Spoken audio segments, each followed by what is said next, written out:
Hello everyone, welcome back to the channel.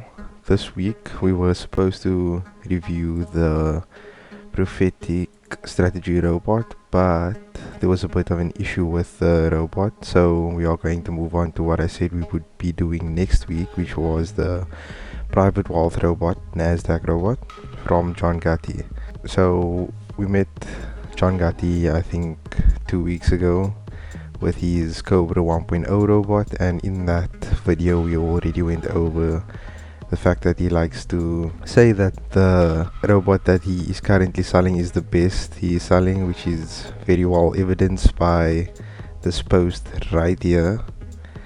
This robot came out very recently and he's already saying, oh, it's the best MetaTrader 5 robot, it's the best MetaTrader 4 robot, and yeah, you know the deal. But we are here to focus on the Power Nasdaq robot, and that's a bit further down. So yeah, you can see a post related to the Power Nasdaq robot, and this post was made on the 3rd of January of 2021 this year. And shortly after that he sold his Cobra 1.0 on the 6th of January. So 3 days after posting about Power Nasdaq, he started selling Cobra in January of this year, and then already now he's focused on his next robot, which is Cobra 2.0, which he started advertising on April the 4th of this year. So this just shows you that he likes to bounce between robots, and every single robot he releases is the best robot in Africa. And this is just one of the reasons why I don't really like his style of how he sells his robots. And I think the reason why he has so many robots releasing one after the other, take a look at something like BlackBerry. At first it starts off with the hype of it, and then it starts to sell more until it hits its peak. And then after its peak, it starts to sell a lot less once more people have it and have experienced it.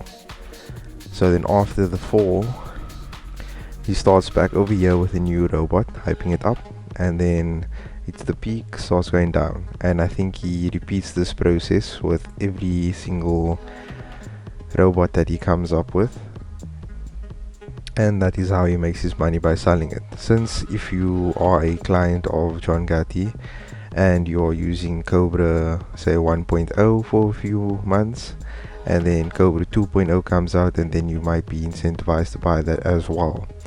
And if you are newer to his page and you see that he had Cobra 1.0 and then you see that he's now released Cobra 2.0, you might think that this is the better robot, so you would rather invest in this one than Cobra 1.0. But for me, why would you invest in every single robot that he is selling? So if you invested in Cobra 2.0, why would you invest in Cobra 1.0 or the Power Nasdaq robot if all three robots are profitable and are the best robot in Africa, you know? So from there, I'd like to scope into Power Nasdaq, which was selling at the start of this year, making it still very recent, meaning that if your argument is that it's not viable anymore, he was selling it at the start of this year, so why would it stop working? So now let's move on to the backtest of the Power Nasdaq robot. I just like to stop this backtest so you can see the indicators.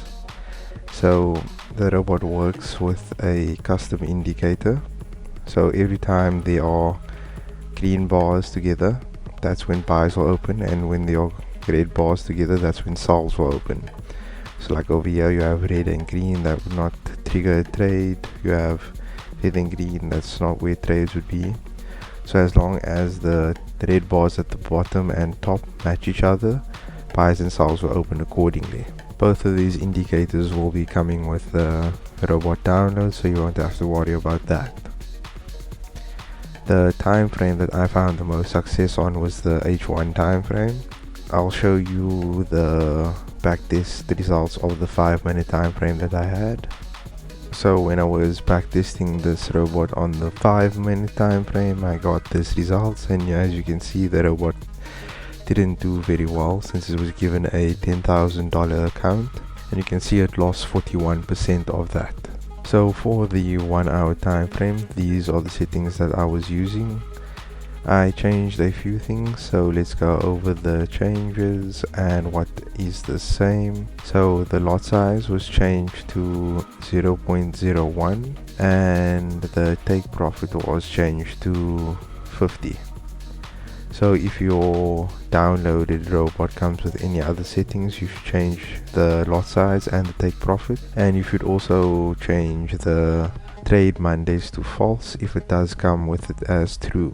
So some of the settings will be the same and some might be different. Just make sure that you change all the settings to what they should be. So what I found while backtesting was that if you used lot sizes from 0.01 to 0.05, you stayed under the $1,000 mark for drawdown purposes, and that translates to a 13,955 Rand drawdown at the highest setting of 0.05 that I found.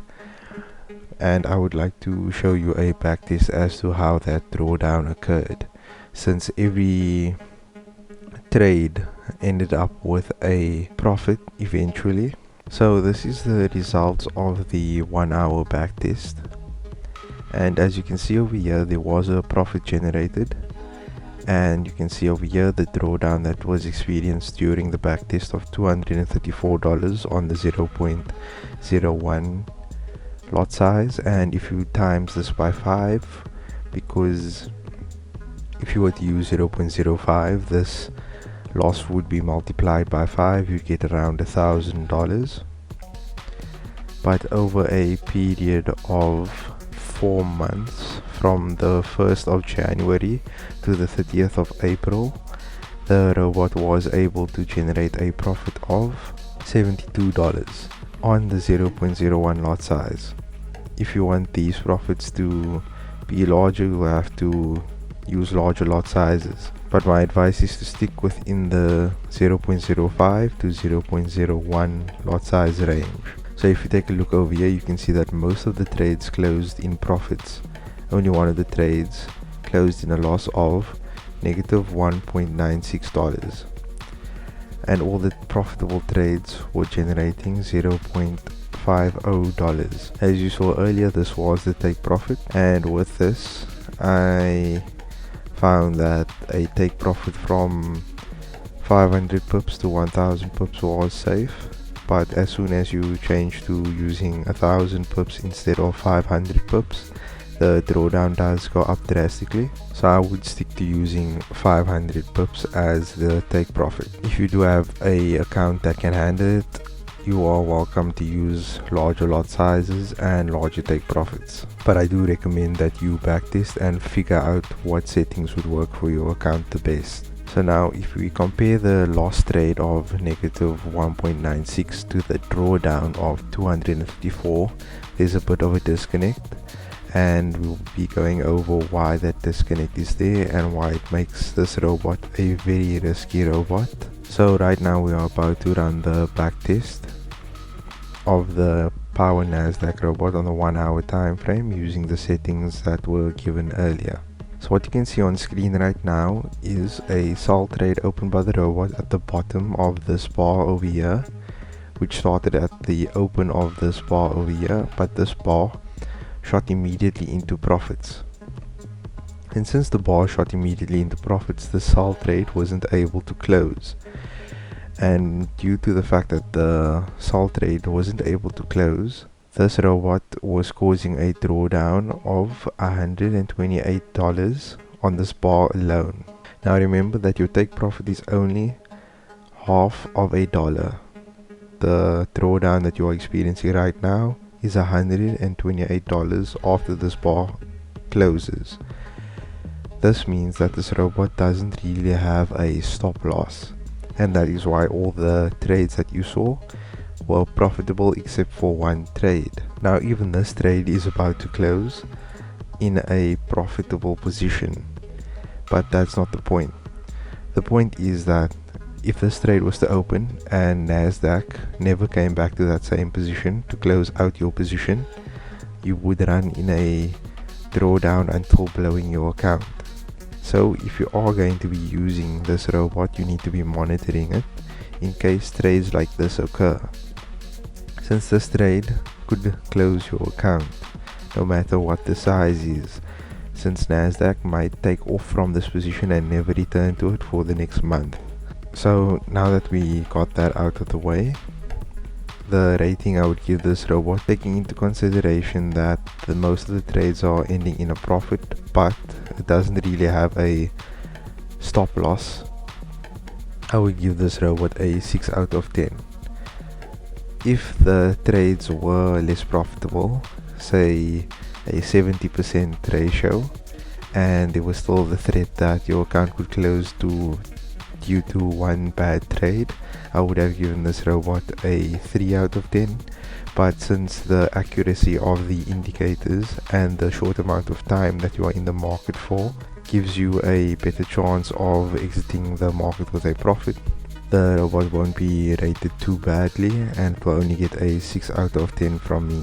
We are now over at the Forex Reviews SA YouTube channel, and you'll have to click on the how to install indicators video, and in the description of this video you'll find the link for the files that you'll need to run the PWR Nasdaq robot. So in the first one we have the actual expert advisor, and in the second folder we have the indicators that you'll need to install in order to run the system. Thank you for watching this week's video. Goodbye.